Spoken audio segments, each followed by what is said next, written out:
Okay, so I am recording now. We'll go ahead and get this going, and then, yeah. So this presentation is how I use video in my classroom. Some of it's for blended learning opportunities. Some of it is for just in class, helping me multiply myself across the classroom. Some of it will apply now in the current reality we're in, and some of it will apply later on when we go back to school in the fall.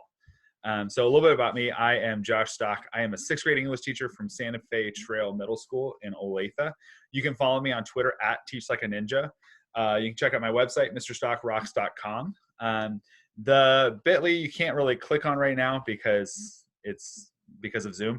But feel free. I will post this in the resources page on that session document so that you can look at it. Feel free to go through. I can't play any of the videos through Zoom. Maybe some of you experts out there can tell me how to play sound through Zoom through a website. But right now, every time I try, it doesn't play the sound. So if you want to go back, look at my ridiculousness, feel free to do that as well. So a couple of other side notes, shameless plugging here. I also co-host the Kansas Moonshot podcast. So definitely check it out. My goal in the near future is I'm going to try to interview some other school districts to see how they're putting together their continuous learning plan, just to see how we can improve each other's plans and how we can bring that back to our own schools. I also am a part of the Olathe Sparks Starters team, and that is our district podcast. Woohoo! A lot of the people who are on the EdCamp team are also part of that Olathe Sparks Starters podcast. But if you are in another district, feel free to listen to that, see if that's something you can bring back to your own district. Or if you're in Olathe, definitely check us out. All right, so shameless plug. I mean, do you guys need a minute to go back, subscribe to our podcast? I mean, I can give you all the time you need just to make sure you are fully subscribed to both of those. That's the Kansas Moonshot podcast. If you just type, I'm just kidding. I'm gonna move on. So I've got this whole food theme because I love food, and so obviously that I'm spending a lot of time in the kitchen, probably too much time. So food is a big part of my world, and so that's kind of the whole theme of what I'm doing here. But my goal is hopefully by the end of this, you've got at least 3 ways you could use video in your classroom.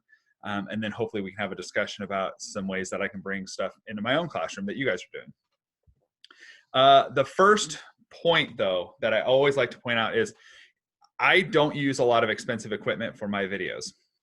The majority of my videos are on my phone. I just record anything I can, just do a quick video everywhere I go. Kind of drives my family crazy sometimes. But I'm always putting video on my phone, because I used to not record things because I was afraid that I needed expensive equipment and I had to get all the stuff for it. And so I just didn't do it. Once I realized that all I needed was my phone, then it freed me up and I started creating a lot more videos. The one investment I did make, and it was about, I think $30. If you are looking to buy something, is I did buy this little tripod. I think it was on Amazon for like 30 or 40 bucks. And this just holds my phone in place. I also get really creative with my tripods. For example, I do announcement videos every day, and there's some samples in here. And in the announcement video, I actually have, my cabinets have 2 handles, and I actually just slide my phone in the 2 handles because it's the perfect height. So I don't even use my tripod all the time. I sometimes just use whatever I've got handy. So I don't use a lot of expensive equipment. The one other piece that if you were to get something is a $15 lavalier microphone. That's the microphone that clips on your shirt. I don't have it right now. It's locked up in our building and I can't get to it. Sad day. So it's there, but it's just a little microphone that clips onto your shirt. But again, I recorded videos for about 3 years before I even got that. So you can do it without any expensive equipment, just your phone or your iPad or any other device that will record you. I have a rule of 3. I started this a few years ago.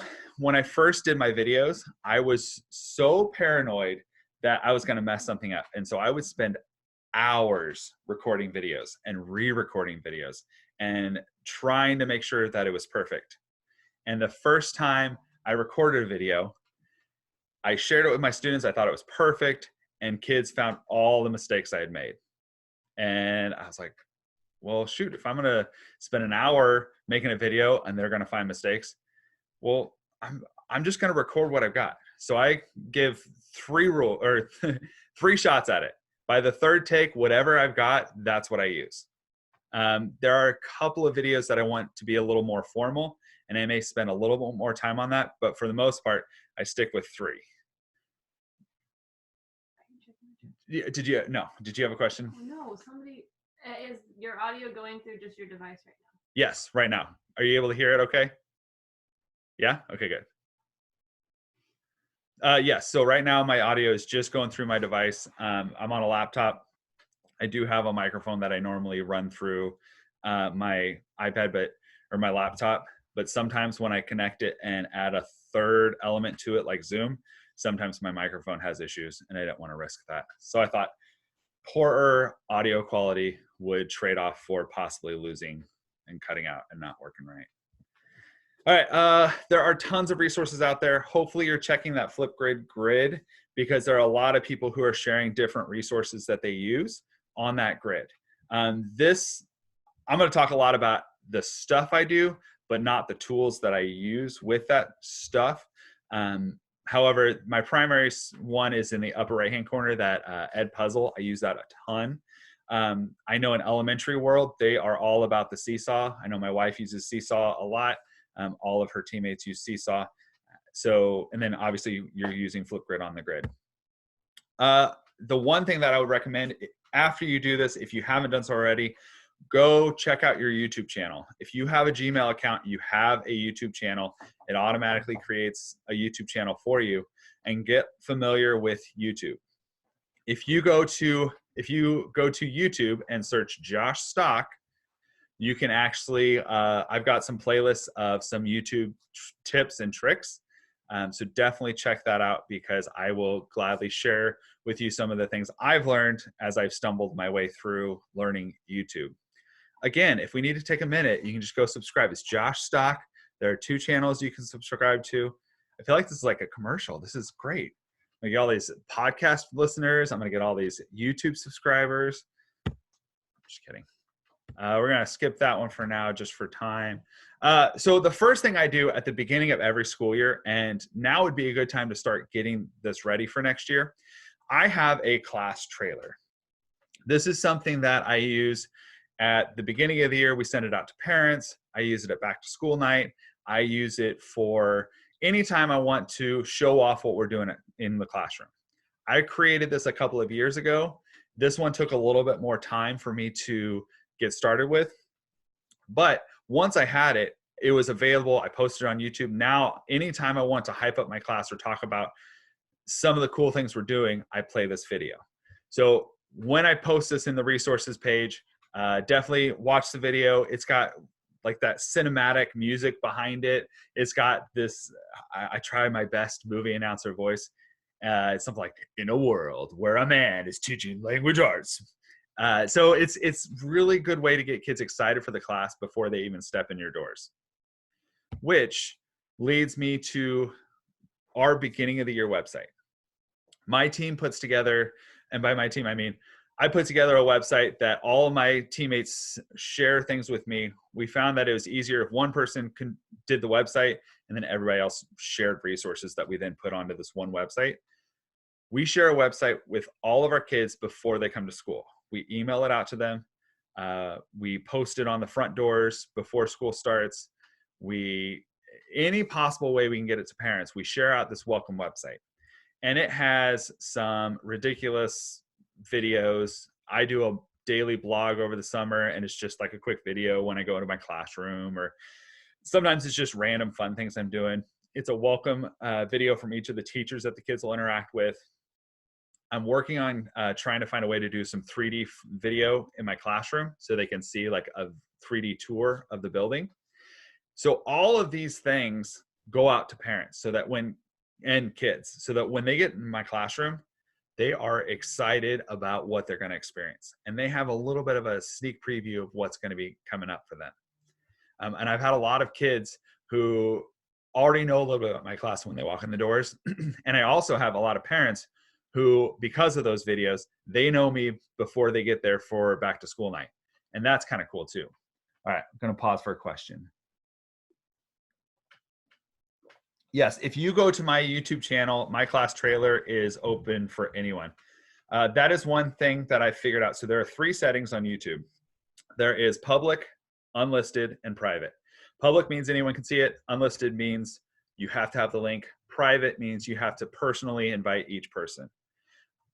99% of my videos are all public. I don't care who watches it. I don't care if it gets shared out 100,000 times.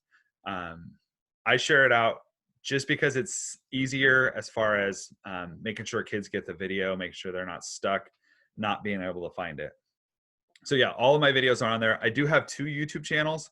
I have one for my classroom because I do like daily announcements, things like that, that educators don't really care about. And then I've got my more professional one that I use for teacher stuff.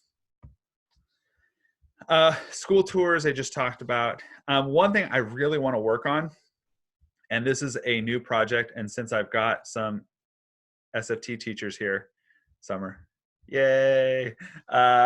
One thing I would love to do is have a welcome pack for mid-year students who come in the middle of the year. We haven't quite mastered that yet, but I would love to have that same welcome website, just a version of it for kids who come in middle of the year. I would also like on that welcome website, middle of the year, kids from my team actually being in that as well, so that when a kid comes, not only do they know all their teachers, but they know 3 kids that if I get stuck, if I see Johnny in the hall, he's going to help me out. All right, so now for the appetizers, how do I kick off the year? If you're going to, or kick off my day actually, if you are going to start launching videos, this is something you can do right now. I do a daily announcement video for my kids. Part of it's because I teach middle school and I'm saying the exact same thing over and over and over and over. And you get to 5th hour and you're like, okay, did I tell them about the test that's coming up? Did I share with them about this thing or that thing? What I do, beginning of the day, takes me 7 minutes. I record what's coming up that day. I usually do a quote of the day, and then I usually do birthday shout outs. That's simple. Keep it short. I do 2 to 3 minute video. The reason why I like doing that is, one, like I said, it saves me from having to say it over and over. I just play it on my screen. 2, while it's playing on the screen, I can go around and check in with kids who need that one-on-one check-in. It frees me up. And that's most of my videos. I try to find a way to multiply myself so that those kids who need more one-on-one attention, I can give that to them. And so this is one way that I can multiply myself. I've got myself sharing what's going on in the class, and then I'm touching base with kids who need that extra assistance.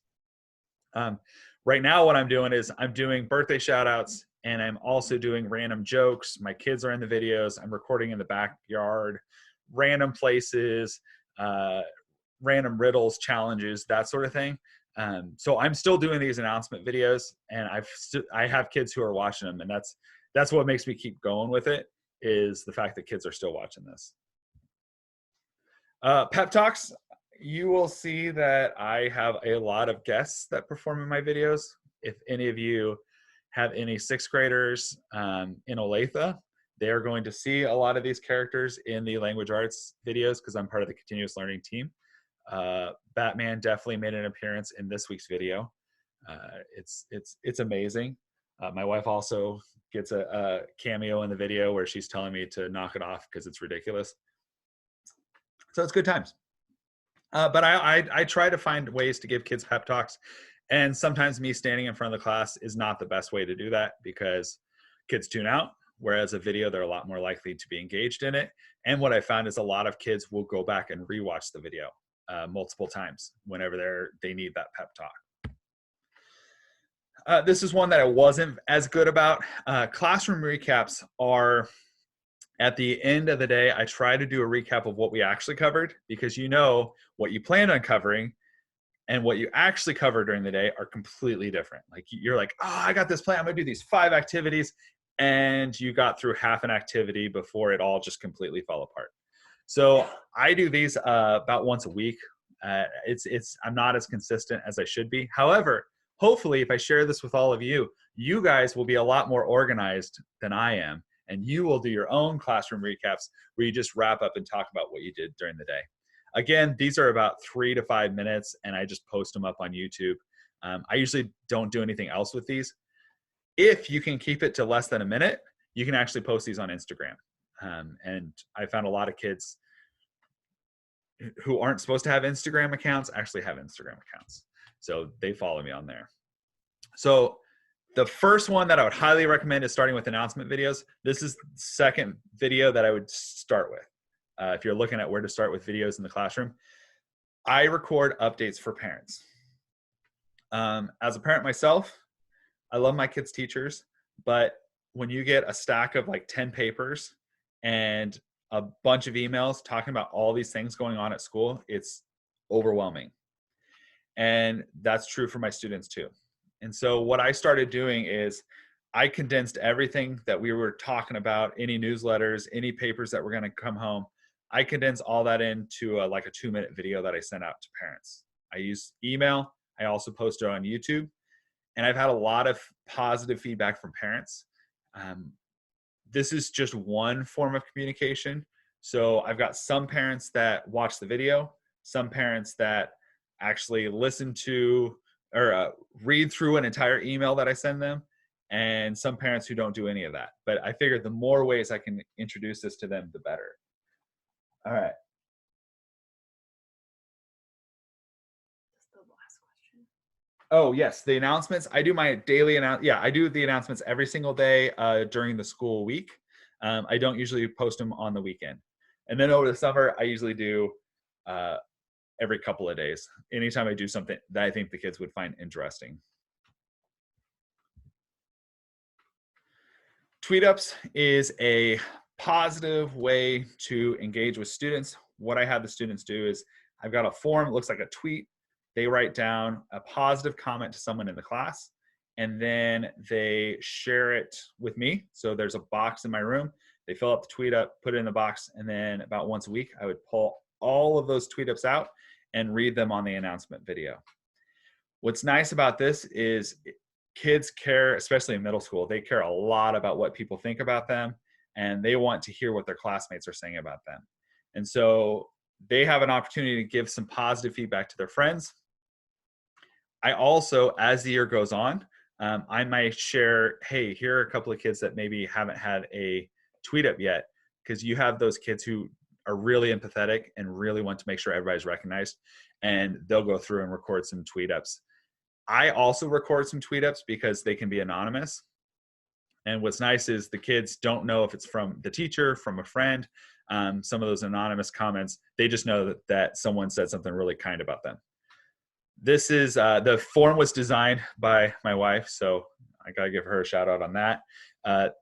Like I said, I'm gonna post this presentation in the resources folder, and then you can actually click on that button and it will it'll take you to the actual page for the tweet ups. Bonus, if you need music in your videos, YouTube has an audio library that's completely free. If you just do a Google search for YouTube audio library, you can sort it by the genre of music. You can sort it by the mood of the music. So if you want a happy song, if you want an angry song, there's a category called cinematic that I really like. But the thing about these videos is all of them are free to use however you would like. There are a handful that do require you to cite the performer, but other than that, they're just free for you to use. I'm assuming that YouTube has some sort of partnership with them to pay them for these songs, or maybe they just donate them. But it's a huge resource for free audio for the backgrounds of your videos. This is what I use in all my videos so that I don't have to worry about copyright. All right. So a couple years ago, I was taking my daughter to the dentist, and I don't know if you guys do this, but when I'm gone, I still like check in on my students and look at all their Google Docs and make sure that they're actually doing what they're supposed to do. And one day I was going through and I noticed that the kids were doing the assignment completely wrong. And you know how you have those like 2 or 3 students that you know, they always know what to do. They always are doing the right thing. And so I went and checked their assignments. I was like, if these guys are confused, then I really need to fix something. And so sure enough, those kids were doing it wrong as well. And I was like, man. So I had 2 choices. One class had already taken place, and I could either wait until the next day and fix it, or I could try to do something right then. And so what I did is, in my car, I recorded a quick video just explaining what was wrong with the assignment, how I messed up the assignment, and that here's how to fix it. Here's the correct way to do the assignment. Sure enough, the whole rest of the day, everyone did it correctly. And all I had to then do is reteach one class instead of derailing my whole rest of the day. So these clarification videos are really helpful because kids are used to learning off of videos on YouTube. And so this is just a quick way to fix something that didn't go quite right. So for example, this one right here is an explanation. I noticed they were doing an essay. They were struggling with it. And so this was where I was re-explaining the essay in a different way. I also use video for my station instructions. So anytime I've got a station, I try to have a QR code with a video explaining it, because I don't know about you guys, but I'm sure your students are amazing and follow directions the first time. Mine don't always do that. I will give instructions and then they tune out and they come up to me 5 minutes later and say, what are we supposed to do now? This video gives me an opportunity. I give the instructions once, then I say, hey, check out the video. Here's the instructions. So if they've watched the video a couple of times and they've heard me say it, then I'll help them. But this gives one more layer. Again, the goal is to replicate myself so that they are able to work on their own independently, and then I can touch base with the kids who need more direct instruction. All right. Are there any additional questions at the moment? No. Oh, wait. Oh, so for students to access these videos, I post them on Google Classroom. I also post them on YouTube. I have a lot of kids who will just subscribe to my channel. I have parents who subscribe to my channel just so they can see what's going on in the classroom. So that's been really helpful. Like I said, I try to find as many different ways as possible to share this information. Good questions. What am I reading videos? I share these more during winter break, and I'm going to share some of these over this extended time out of the classroom. I share what I'm reading. I want the kids to see that I have an active reading life. They like to know what books I'm reading for recommendations. Especially the kids who really connect with the same type of reading as I do. So kids who like sci-fi, kids who like fantasy novels, those sorts of things, they'll pay attention to what I'm suggesting. So this is another way that I'm just engaging them with my language arts curriculum, just another way. Modify Socratic circles. I'm not even going to go into too many details because that's basically all this is with our flip grid for EdCamp. Just giving people an opportunity to respond to each other, especially at the beginning of the year. Kids are sometimes scared to have a conversation in a whole group. So this is kind of a first step towards having whole group Socratic circle discussions. Same way with stations, scavenger hunts. If you are going to have a scavenger hunt, consider adding a QR code with video instructions, or you could have a guest. Like I've got a gamified class and there's a special agent who helps the kids along the way. So I might have a whole bunch of videos of the special agent giving kids the next mission on a scavenger hunt. It just adds another layer to it. It's not something new and innovative. It's just adding one more layer onto what they're already doing. Video edits. This is something that I do on a smaller scale because it takes a little bit more time. I do video edits of student writing. So I will have the kids share a piece of writing with me, and I will either screencast editing their essay. So I'll read through it and give some explanations. Or sometimes I do audio is a little bit easier, where I will just use my voice memo on my phone and then airdrop it to them. But what I found is if I go through and edit an essay, They take my essay that I edited, all the markings on it, and they just pour over it. And they thank me for all of the feedback I gave. And they tell me how amazing I am for dedicating those hours of time and resources to them. And then they go through and make every single change I recommended, or they just throw it away right when they walk out the door. So what I found is video edits and audio edits, they actually spend more time responding to. I do this more on a case-by-case basis when kids ask for it because it's so time-consuming. And if a kid is willing to ask for the feedback, this is a way for me to give them more effective feedback. But doing it with a whole group would be a little much, especially a group of like 115, 120. Spelling review. My wife does spelling videos in elementary school. And so that is one way that she uses videos in her classroom, those spelling lists. The advantage of doing the spelling lists, do you want to talk about it or do you want me to talk about it? It's really just the same as multiplying yourself. They can take the spelling test on their own. We can provide practice for if they need to sort words, a separate video on that. Really, there's no time in elementary school to fit in separate spelling lessons. So we have to fit it in during some independent work time. And that gives them a chance to work independently on going through the list. And then they don't have to find a partner. Because I don't know, I mean, I could be wrong, but do sometimes elementary school kids like get off track if they work with a partner on some of this stuff? Yeah, they can get off track just working on with their own self as a partner. So the videos kind of help guide them in and give them a chance to make those videos. One recommendation I do have, though, if you are going to do something like a spelling video, make sure you offer plenty of time to pause. One thing I've noticed sometimes when people create videos is they say, okay, pause the video now, and then they jump right into the next topic. You got to allow at least 3 seconds, 5 seconds for the kid to actually find the pause button and pause the video. All right, so like I said, I do have a gamified class. My class is trying to capture Dr. Von Stock, who's my evil twin. He's got a pirate eye patch, and I convinced the kids that I am not Dr. Von Stock. He leaves notes in their journals. He is, he's kind of a jerk. So that's just one element of my classroom. So this is Special Agent A, and every couple of weeks, one of the special agents disappears. I think when we left, we were on Special Agent J. They're not very smart, and they do dumb things. So the kids just add this other video layer to what we're doing with gamification.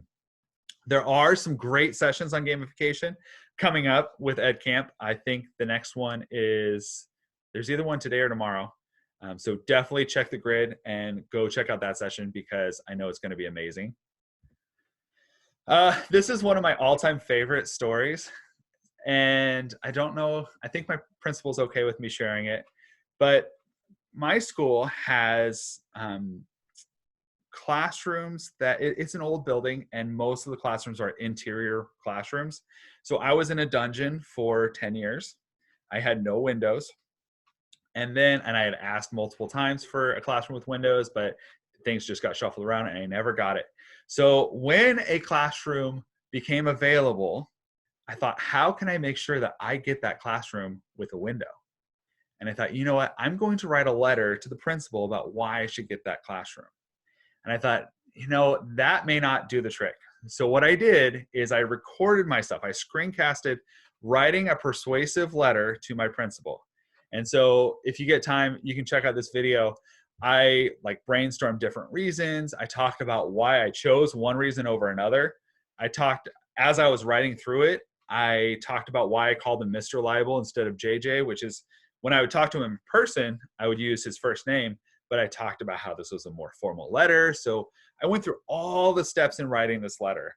And then I took the video and I took the letter and I sent it to the principal and I said, I would really love to show the students that persuasive writing works. So here's a video I'm going to share with them. Here you go. Can I have the room? And then, of course, he gave me the room with a window. I don't know if it's because of my letter, but it would have been really bad if I had said, hey, guys, I tried. Persuasive writing does not work. I didn't get the window. So I don't know. it's a fun story. The kids enjoy it, but I love screencasting writing in front of kids. For this one, most of my editing, I use a program called Camtasia, which is a little expensive. I did a project for KU and they bought it for me, but Screencast-O-Matic works really well for this. I would highly recommend you screencast writing in front of your kids, and it's terrifying. Like the first time I did it, I was like, oh, I stumbled through my writing, but they need to see that.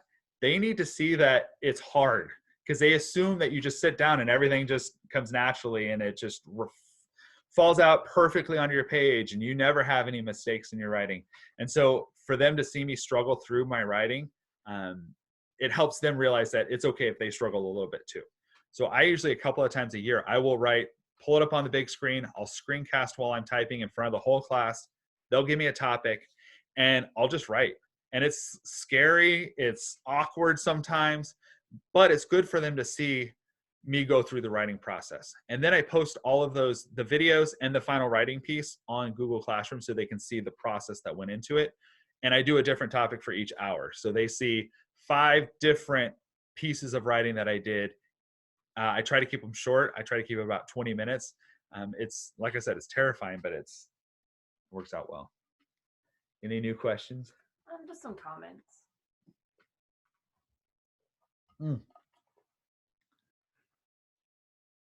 Awesome. Gamification at 1 p.m. today. All right. If you are not familiar with GIF or Giffy, Giffy is a website you can go to to create your own GIFs. It's great because you can actually create a GIF, and I'll show you one that I created.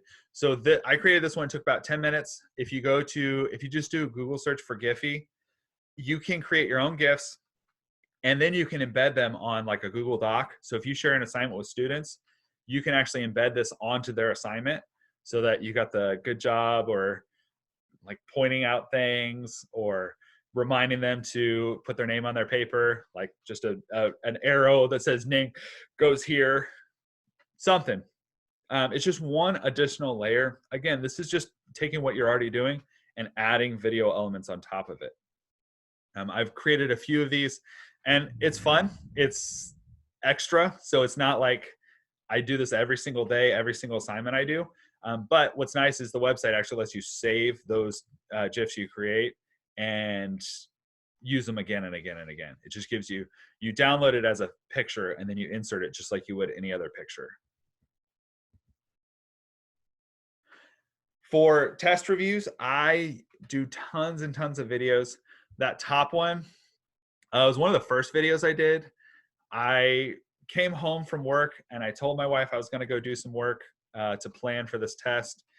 And then she came in like 20 minutes later, and I was laying on the floor with action figures, like crashing cars into them and like yelling and making noises and stuff. I think she thought I was lying about what I was doing. She had no idea why I was playing with action figures, but I think she understands it now. I tried to find as many different ways to introduce content as possible. So this is not introducing new content, although you could. This was just a review activity of prefixes and suffixes. And I just used action figures to go through and create some videos. I did this one in PowerPoint. This one at the bottom was just a video.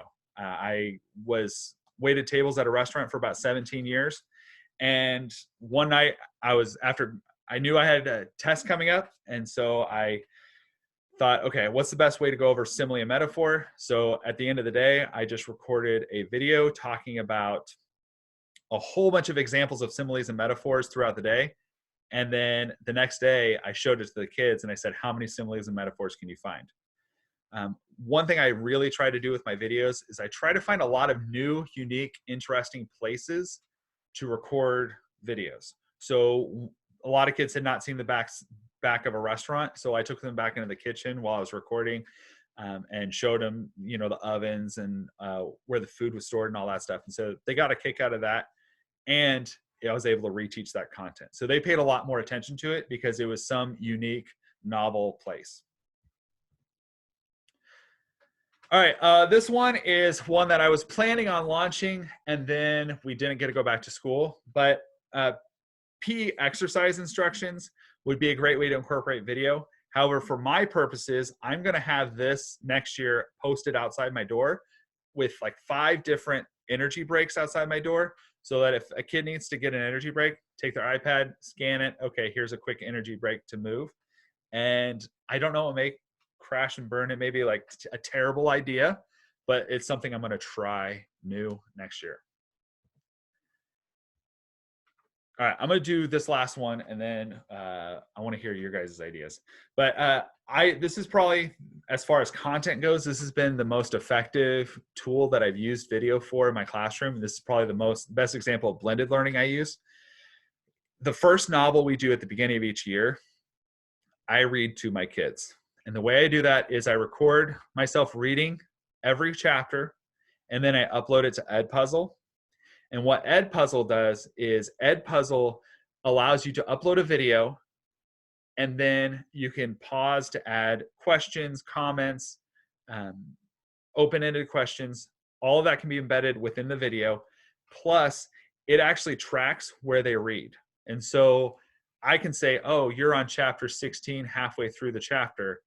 And so at parent-teacher conferences, when a kid says, oh, yeah, I'm like on chapter like 22, and you can say, actually, you're on chapter 6. You're actually 2/3 of the way through chapter 6. 5 minutes and 18 seconds to be precise. And that's a good conversation because I can track at the beginning of the year how fast they're reading through the text.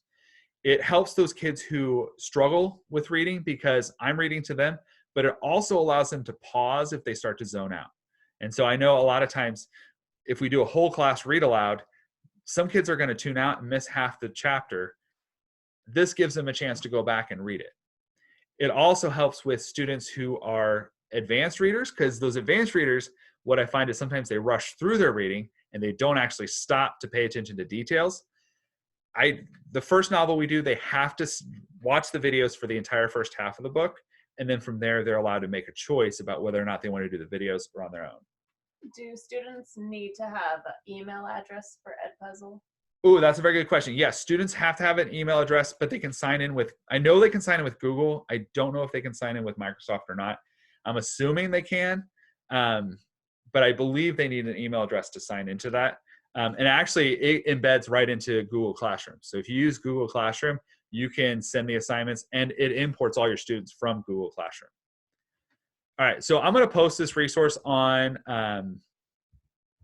the resources page because there's a whole bunch of other video options that you can look at. One final one, this is my student's favorite video to watch because it involves me getting hit with a dodgeball multiple times.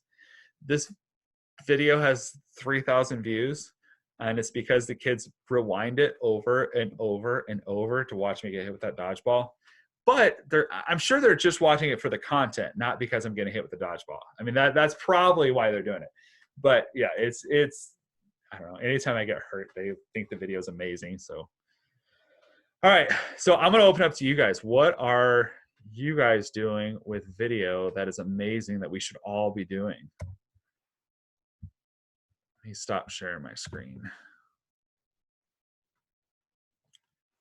I know, Jim, you said something about Goose Chase for Scavenger Hunts.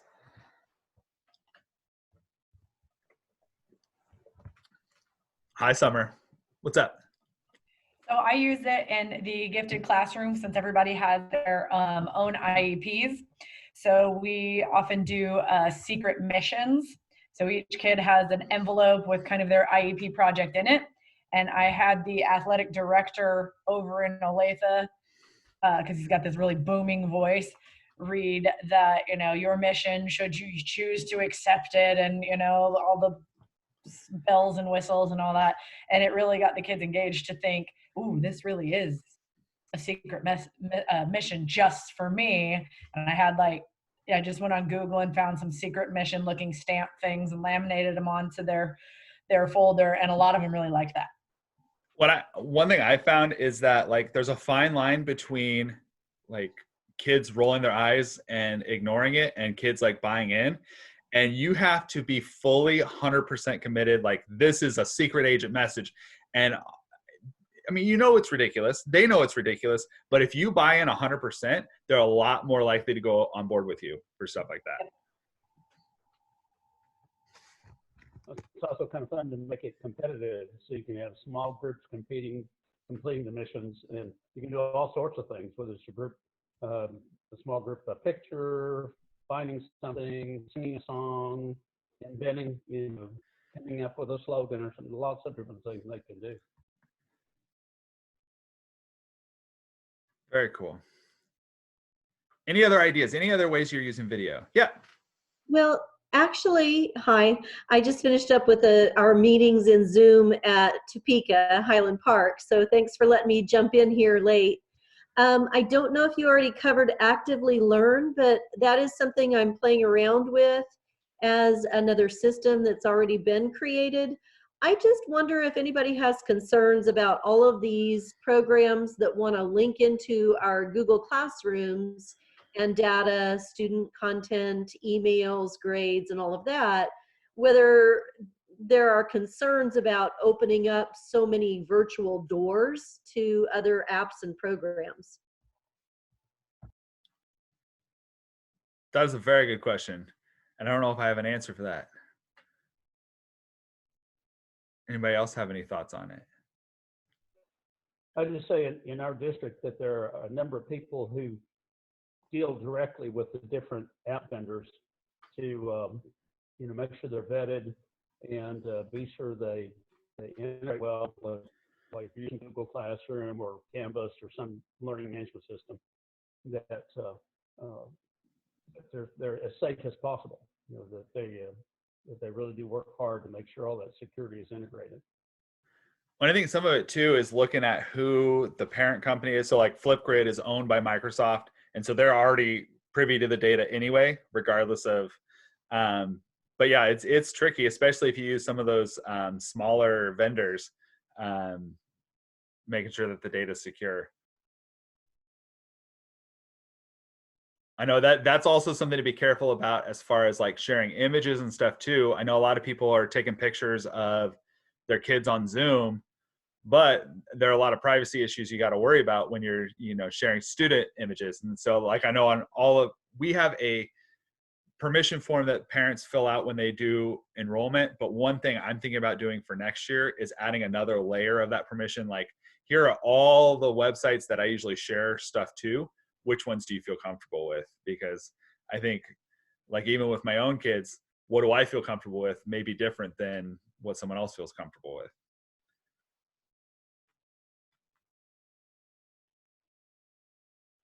Any other ways you guys are using video in the classroom?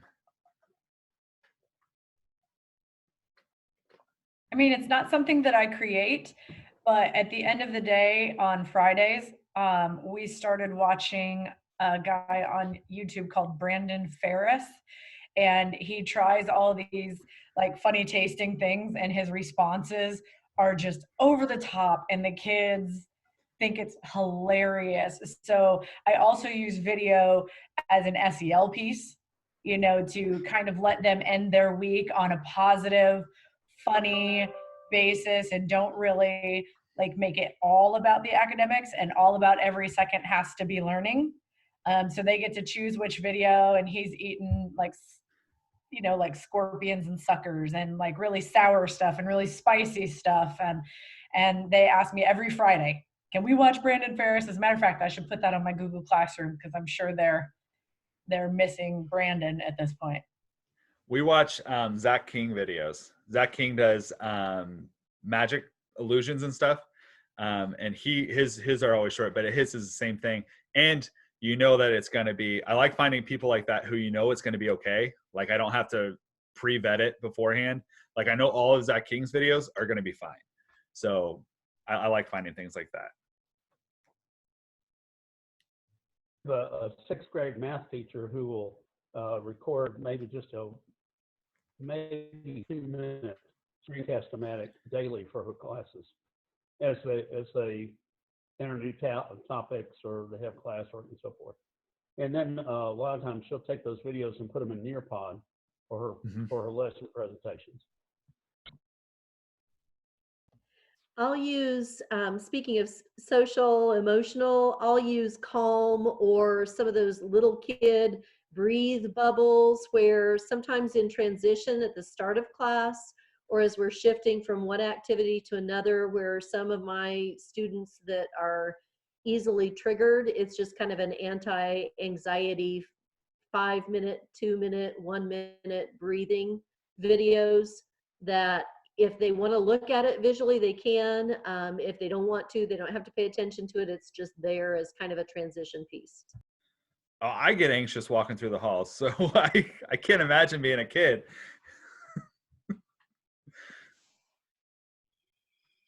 I'm sure a lot of people already do this, but we use it as hooks. So we were, for reading, we were reading informational text this year, and we chose to read about the Chiefs since we were in the Super Bowl.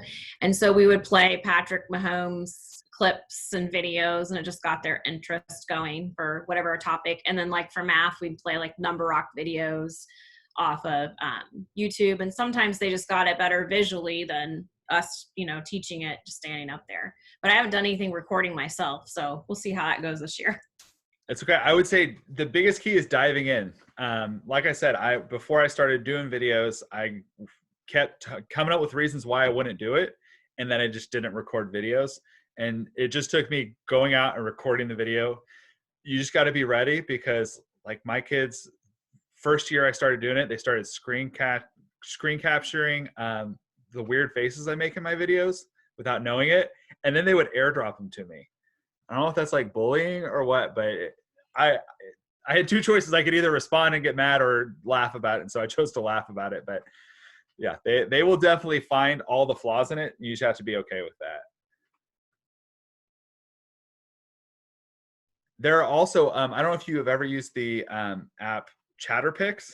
I just started using that one. And Chatterpix is an app where you can take a picture of something and then you draw a line on the screen, and it turns that object into a talking object. So like if I wanted to, I took my son's stuffed Pikachu and I made it so the Pikachu was talking. Or you can make like, we were talking about personification. And so one of the teachers in the group I was working with, she did a clock, and she had the clock like yelling at her to wake up.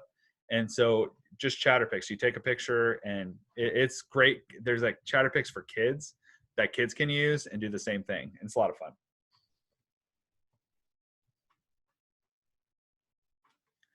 All right. Any other last minute thoughts before we wrap this up?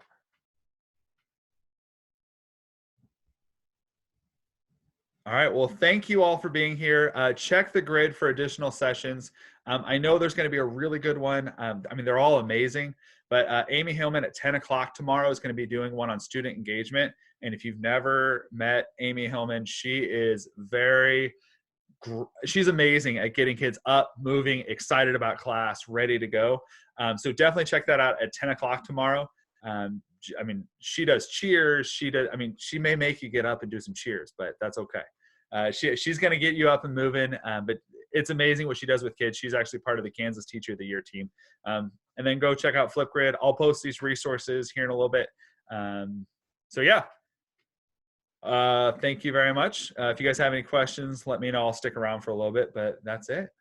See you guys later.